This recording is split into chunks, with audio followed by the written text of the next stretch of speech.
It was a cold January afternoon in 1919 in the bustling North End of Boston, Massachusetts.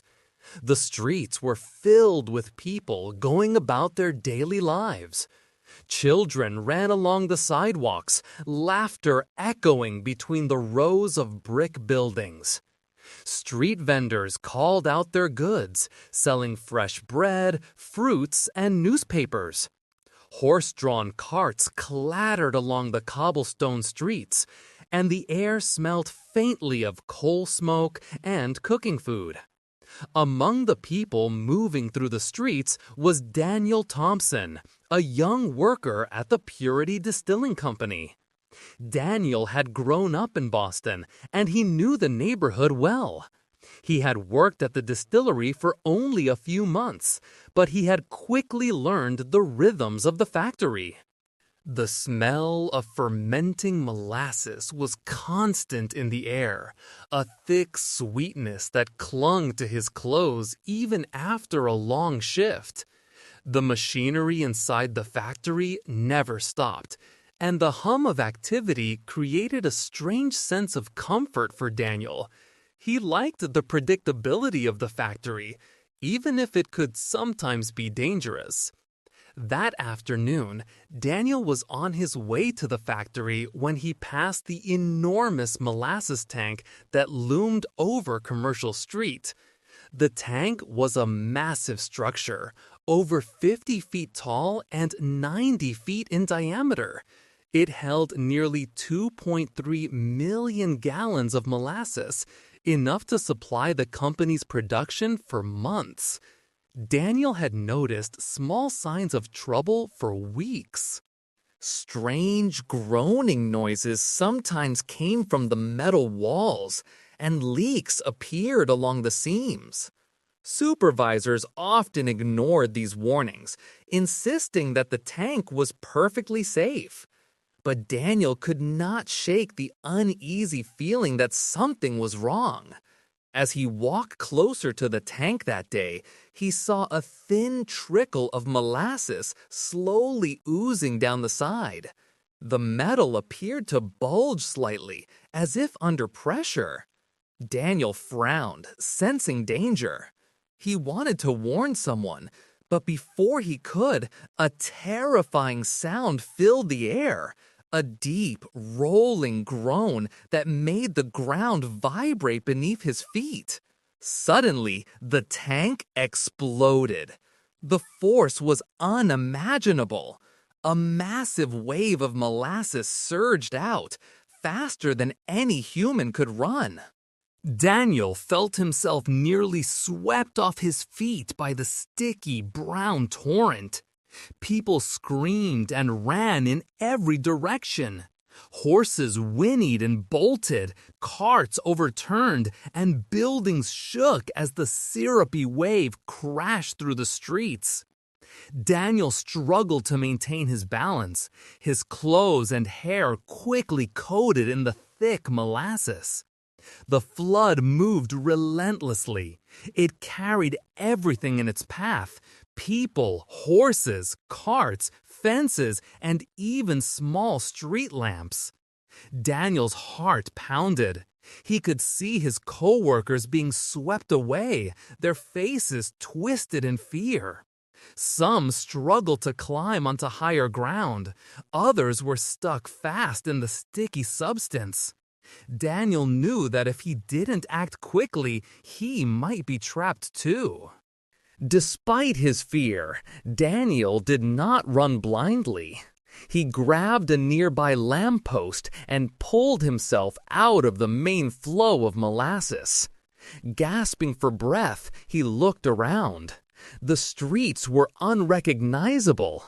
Buildings were coated in brown syrup, windows shattered, and the air was thick with the sweet, suffocating smell of molasses. People cried for help, stuck in the wave or pinned beneath debris. Daniel realized that he could not simply survive. He had to help others. He first saw Mrs. Carver, an elderly woman, struggling to free her small dog from the molasses. The woman's hands were slipping in the thick syrup, and the dog barked desperately. Daniel ran through the sticky streets, carefully avoiding the deepest parts of the flood. He lifted Mrs. Carver and her dog onto a small platform near the street. She held onto him tightly, tears streaming down her face, whispering, "Thank you, dear boy, thank you." Daniel did not stop there. He moved toward a group of children trapped near a collapsed fence. Their shouts were loud and panicked. The molasses pulled at their clothes, sticking to their hair and shoes. Daniel waded through the thick syrup, ignoring the cold and the weight of the molasses that clung to him. He reached the children, helping them onto a higher ledge. Each rescue exhausted him, but he refused to stop. Further down the street, he noticed a man pinned under a fallen horse cart. The man struggled to breathe, and the cart was stuck fast in the sticky flood. Daniel lifted as much as he could, freeing the man enough for him to crawl to safety. Around him, other survivors began helping each other. Despite the fear and the chaos, there was a sense of community in the disaster. Strangers became friends, neighbors supported one another, and people shared what little dry space they could find. Time seemed to stretch endlessly. The wave of molasses moved slower as it spread through the streets, but it still held an immense weight and danger.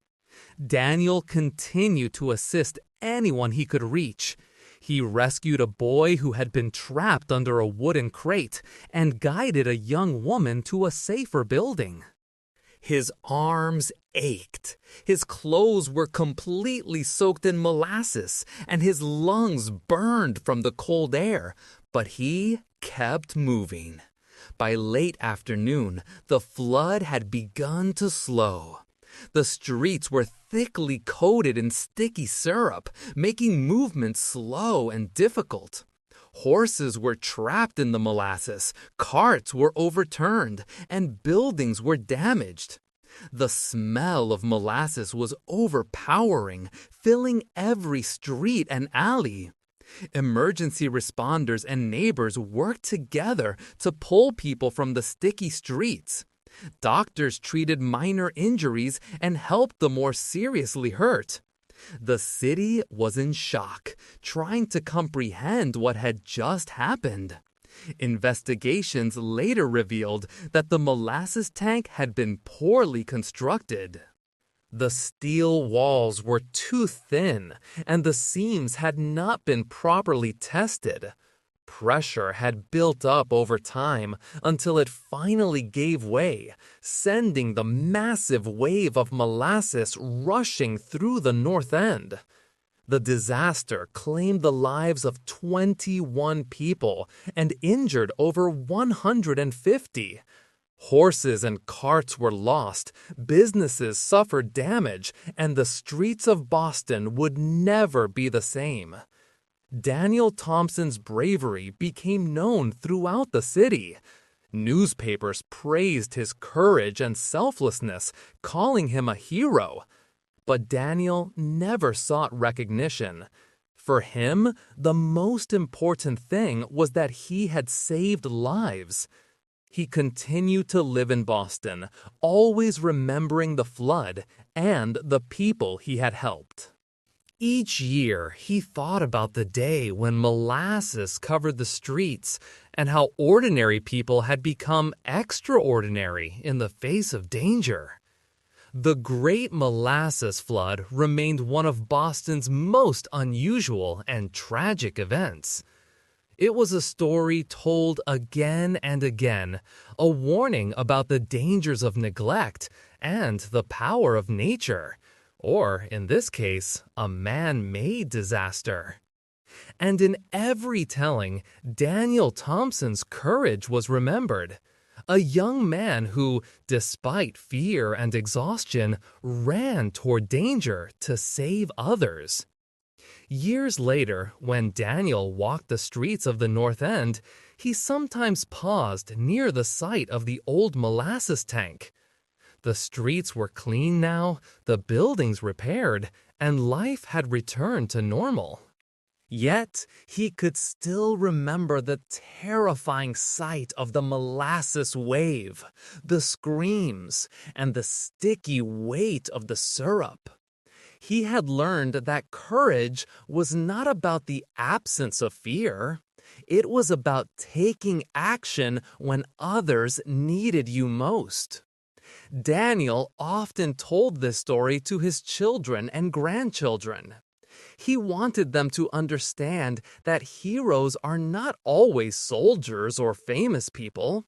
Sometimes they are ordinary people who choose to act even in the worst circumstances.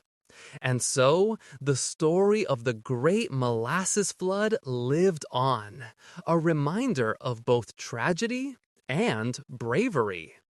And Daniel Thompson, covered in sticky molasses yet determined to save lives, taught Boston and the world that courage could shine brightest in the darkest, stickiest moments of life.